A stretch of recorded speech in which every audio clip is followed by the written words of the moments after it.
We're back to the Neil Haley Show here on the Total Celebrity segment. I'm excited to welcome to the program my co-host, Kim Sorrell, author of Love Is. Kim, how are you? And I know you're excited about our guest.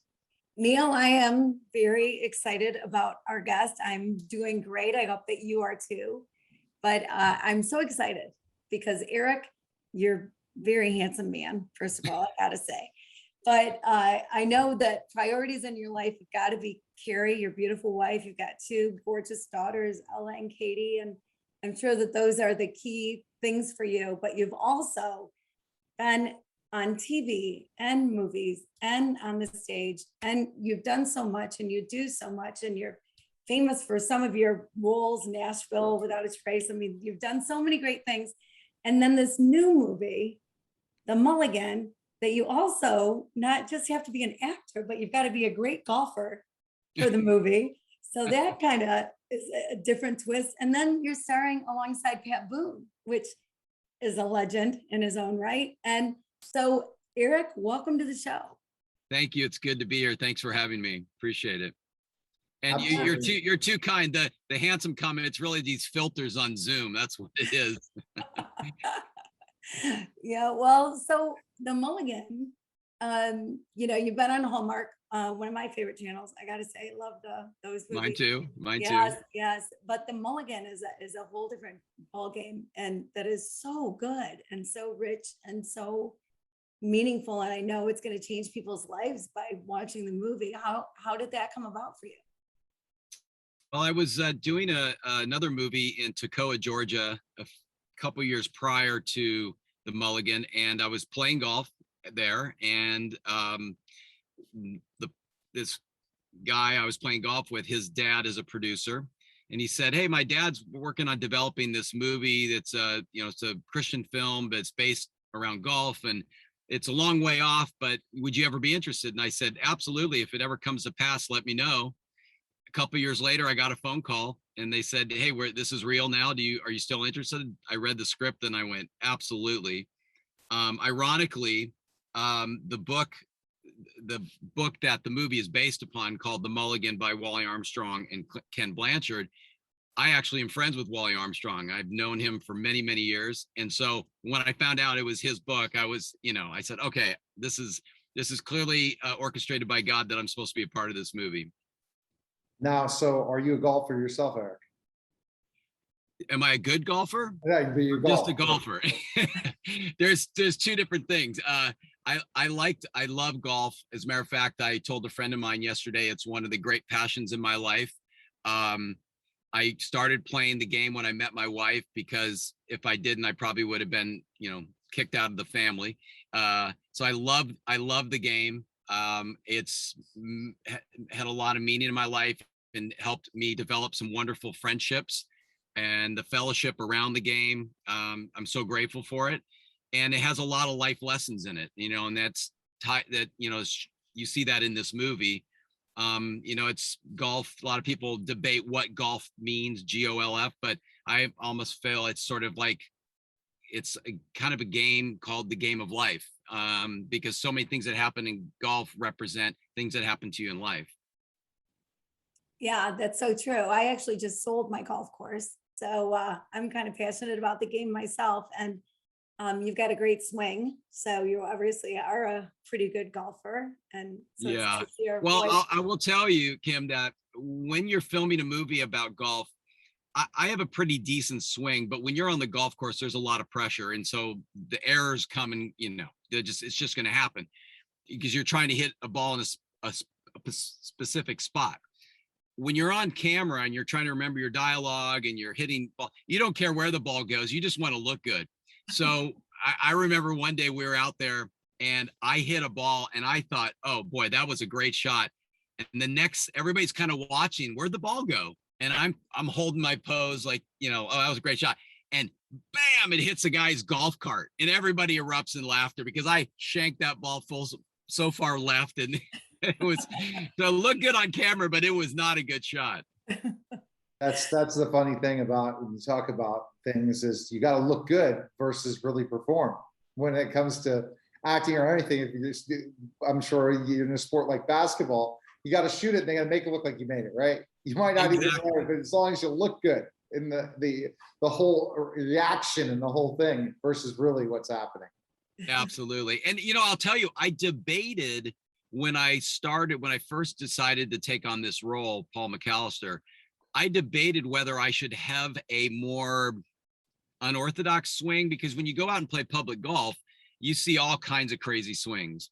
And then I thought, no, this is the kind of guy that he really strives hard in life to be kind of a perfectionist and good at what he does. So I assumed that he would at least have a pretty decent looking swing, because I think he's probably worked at it, because you could see how he is and how frustrated he gets when he's not playing well. So, but there was a moment where I thought, oh, it might be fun to have a really funky swing, but chose not to. Probably a good choice, because that certainly is the kind of character he is, with his business, with his life, except his family, of course, but Yes. in other areas, trying to be the best of the best, even though he broke a club and threw it into a pond or wherever. Yeah, and that's what's a great line that Tom Lehman, the professional golfer in the movie, says to Paul. He says, Paul, you're not good enough to get that mad. And I think anybody who plays the game of golf as an amateur gets to that point where they have to come to that realization. And I know in my own life I did. I really loved the game, but I took it too serious earlier in my life, and it took some of the joy out of it. And I think sometimes that's just life in general. You take it so serious sometimes, and you lose the joy of the journey of it. And even during the difficult times, you can be so focused on what's not going right that you forget to look at what is going right, or the joy of a relationship. Even if recently we've lost a couple people in our family, and you can just totally focus on that and the grief of it, or you can look and go, wow, what a great life and the memories we did have together. So I think that was a great lesson in the movie, is just, hey, don't take things so serious all the time. Don't sweat the small stuff. You got to look at the seed and benefit for everything that's happened in your life, regardless of good, bad, the ugly, because it's a life lesson. Everything you do in life is a lesson to move forward. We relish always in only the good things that happen. When bad things happen to good people, which it happens to everyone, what's the benefit we're going to gain from this? What is the reason why this happened to us? There is a underlying cause to this. And how do we move forward with that? And that's the huge thing, Eric. We miss out in life, and we don't enjoy life because we're always looking to get upset and angry at our mistakes, or absolutely, or feel bad for ourselves instead of moving forward to see how can I serve someone else. Yeah, it's you're spot on, and if you embrace life that way, trusting, and this is the aspect of faith, is that at it, you can have faith, but if you're having faith only because you expect, oh, if I have faith, life's going to be perfect, and so a lot of times I've heard people say, oh, I've been following God my whole life, and I have all these bad things happening in my life. Well, it's like, well, that's real life.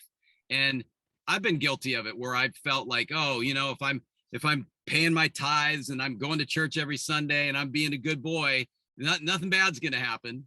God's going to put his favor on me. Now, I will say he has poured his favor out on me. I'm so grateful for my life, but there's been a lot of hard times too, and difficult things. And oftentimes not because of anything I did. It's just, that's life.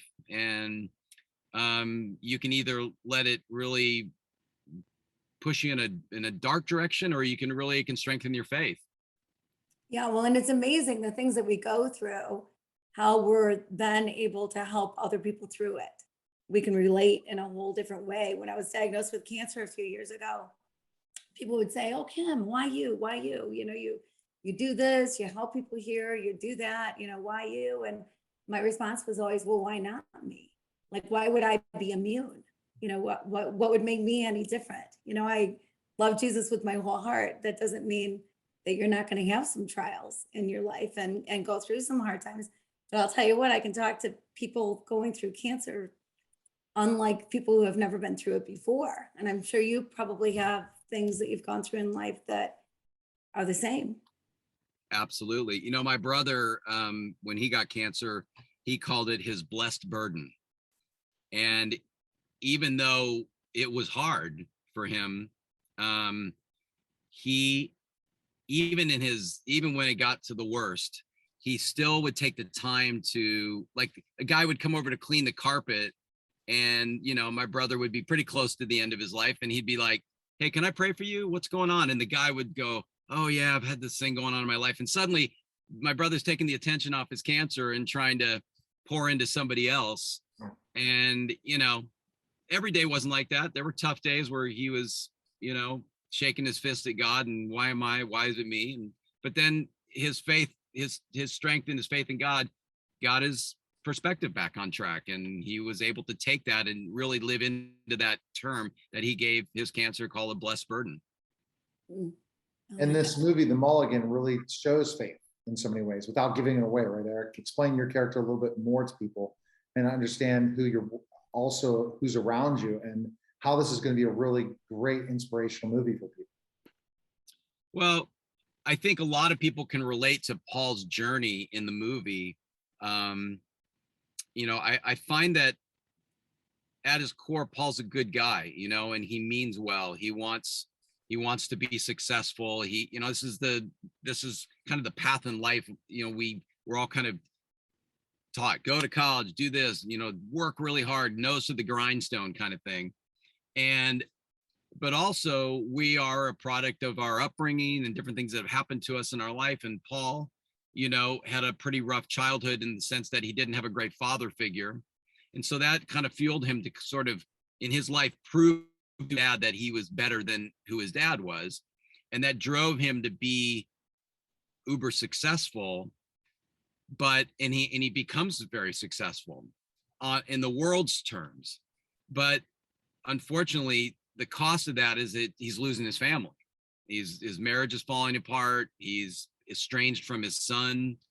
And those are the important things. So he's got this massive wallet and he's, bank account, but he's losing the most important things in his life.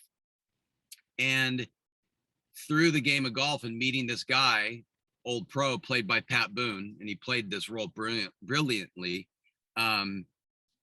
Through the lessons of golf, the life lessons I was talking about earlier, the old pro is able to help Paul put things in a different perspective and help him see his life in a different way and see what's really important, and that he can still be successful. He can still have a successful business, but find a restructuring of balance in his life.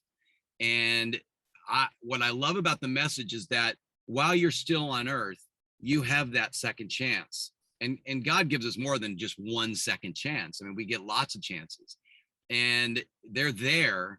We just have to be willing to take them, and admit that we've messed up sometimes, and go, man, I really have messed this up, but I want another chance. And I love those. I've always been drawn to redemption stories. That's what I love about, It's a Wonderful Life. And you can go on and on. The list of, redemption stories are awesome. And that's the grace of God. And so I love that about this movie, that this guy, and look, he has a choice. He has a choice whether he's going to accept it and make that shift, or he's just going to go, that's a bunch of hooey. I'm going to keep just doing what I'm doing and lose my family and my son. And Paul's a prideful character, no question. He's got a lot of pride, and I think that's his weakness, is his pride. And he eats some humble pie in the movie, and I think that also helps realign him a bit. Yeah, well, even in taking a mulligan, right? And the thought of taking a mulligan, he was so against it. And then when he really understood it was humbling. Yeah. The mulligan, if you play golf, I love the game of golf. I don't like mulligans when I'm playing serious golf, because they're not part of the rules. Mm-hmm. But in a friendly game, and you're playing with your friends, and someone goes, take a mulligan, it means so much. And in getting that, and most golfers will give each other a mulligan on the first tee. So you go and if you hit a terrible first shot, and then you go, okay, I'll take mulligans. But I will tell you, more times than not, if I've hit a bad first drive and I get a mulligan, the second one's usually pretty good. And it's because you kind of relax and in life, sometimes it's important to get that mulligan, to get that second chance. And there's no rule in life that says you can't get a mulligan. And I think in a lot of ways, a mistake, a challenge, a thing where, you know, it didn't work out as we did, that's the mulligan to move forward and move forward the next day and the next opportunity or the next situation. You know, oh man, I lost a client. Oh man, I lost this job. Oh, I lost a relationship. Well, it's time to move forward to the next thing. You can't just wallow in your sorrow. You got to move forward, as I talked about, the seed of benefit and everything. And what is your goal, Eric? It seems like you chose this movie in a lot of ways, or it chose you in so many ways. What is your goal? What do you want to see the movie? What do you want the viewers to get out of seeing this film? What do you hope? Well, first of all, I hope it draws people closer to a relationship with Christ, with Jesus. You know, that's the most important thing. Because without him, you know, life really doesn't matter. It doesn't mean it starts with him. It starts with a relationship with God. So I hope that the movie inspires someone to say, man, I really can't just do this life on my own, you know, by my own strength, because nobody really can. Even the most successful of the world standards, they may think, oh yeah, I got it all together, but life has a way of humbling us all. So that would be my first goal, I think, is just that I would hope that this movie would inspire somebody to have to kind of, you know, maybe they're like, God, really? At least just kind of explore it and just say, hey, God, if you're real, tell me. I'd love to know you better. So that's important. But also, I want people to be entertained. I want people to enjoy the performances, enjoy the stories. And I was just thinking about this on the way to the interview to talk with you guys this morning. I was thinking about the story about the 99, where it talks about the shepherd leaving. If he has 100 sheep and he leaves the 99 to go find the one lost sheep, right? I feel like if this movie inspires one person to try and heal a broken relationship, whether it's with a child or a spouse or a friend, or to turn a path in life where maybe they made some poor choices, whatever it is, my hope is that even if it's one person in a movie theater that sees this and their life is affected by it in a good way, I feel mission accomplished. And at the end of the day, if people just go away entertained and they feel great and they're like, you know, I'm feeling pretty good in my life and I like where I am at my life, I feel strong in my relationship with God and all that, they're just going to see a great movie, good, wonderful performances. You know, like I said, everybody did an awesome job. Michael did a fantastic job as a director, and it's beautifully shot. You know, we shot this amazing golf course at Currahee Golf Club in Toccoa, Georgia. And also, like I told you, I love golf. I'm passionate about it. So if it inspires some people to go out and give it a go, I would love that, because I love growing the game. I love to know when people come to get excited about the game of golf and embrace the tradition, the history of it. So, you know, if someone comes away from the movie and goes, yeah, I think I'm gonna go give that game a try. It looks fun, or, you know, go for it. That's cool too. Yeah, I love that. I love all of it, the whole mission.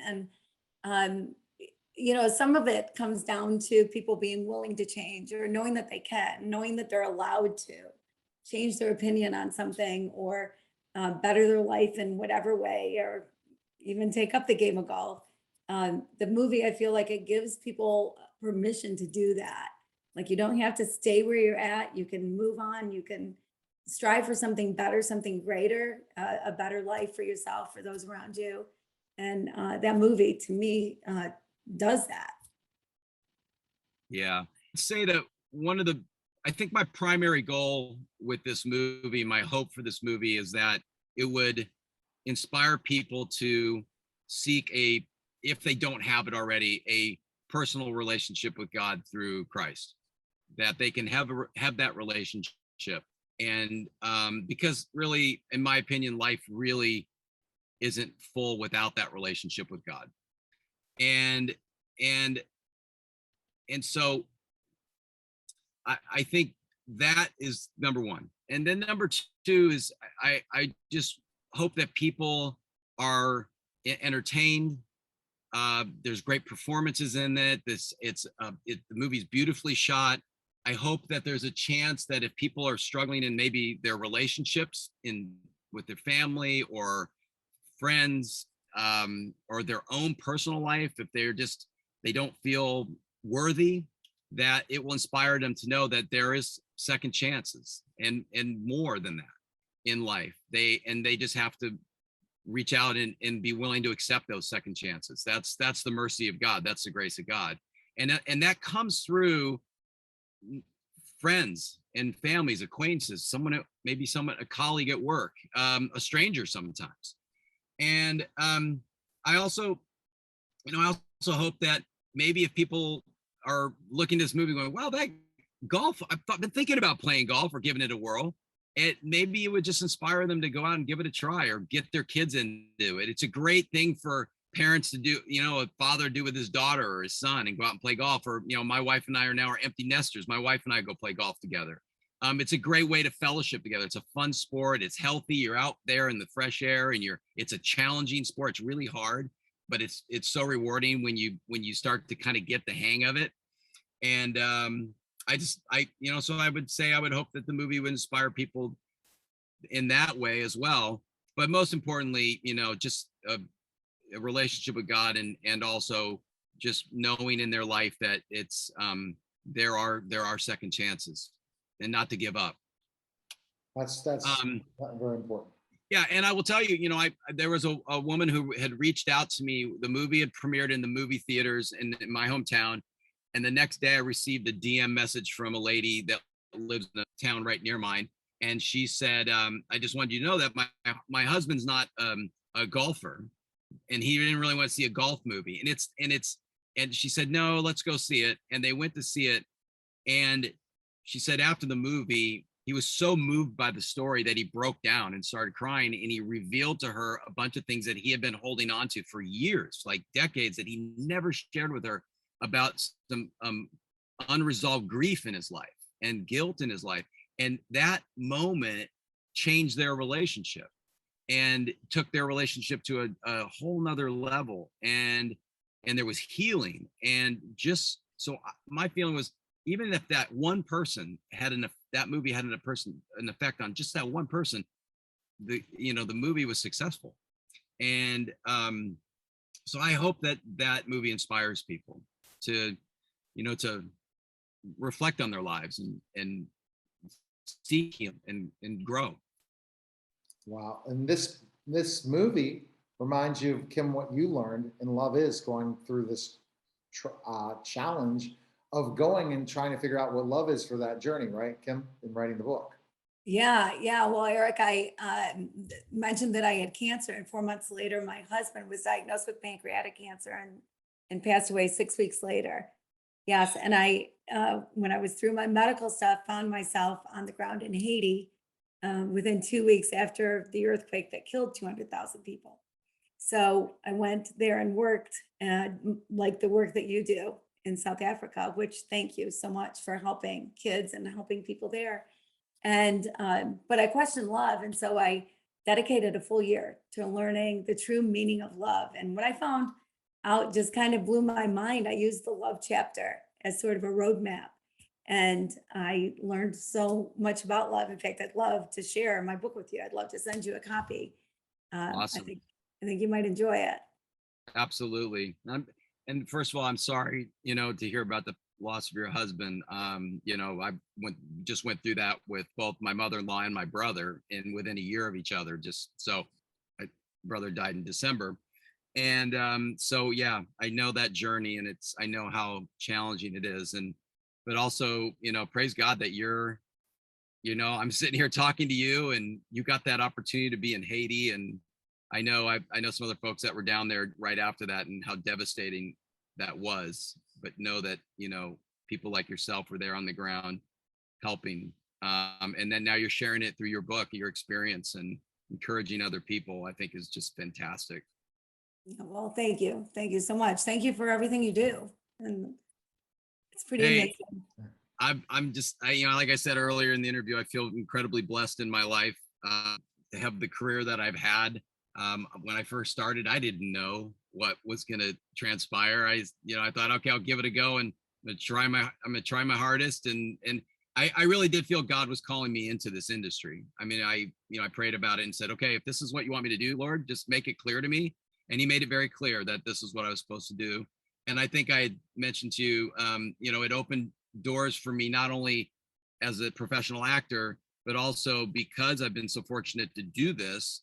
It's opened the world to me and my family and my friends. And I'm so grateful for the career that I've had, and the blessings that have come with it. Not only just being able to take care of my family, but it really has opened the world to me and my family. And back in 2008, I was doing a series for CBS, and they flew me to South Africa to do some promotion, and I did some PSAs for CBS Cares. And one of those PSAs was for an organization called CC Africa that became the Africa Foundation.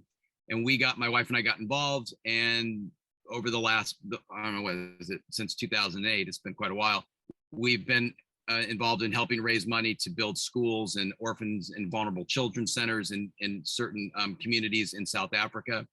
And we just went back with our daughters and just got back 3 days ago. We were down there for 3 weeks and spent time in the community, and we got to hand over the latest preschool and this big celebration. And it was just awesome. And, and I'm grateful. And I was telling Kim that I hope that this movie plays all over the world and it makes it into different languages, and people, because it's not, while the movie revolves around golf, it's a movie about life and how we deal with life from a faith perspective. And so I think that message will resonate with people all over the world, not just here in North America.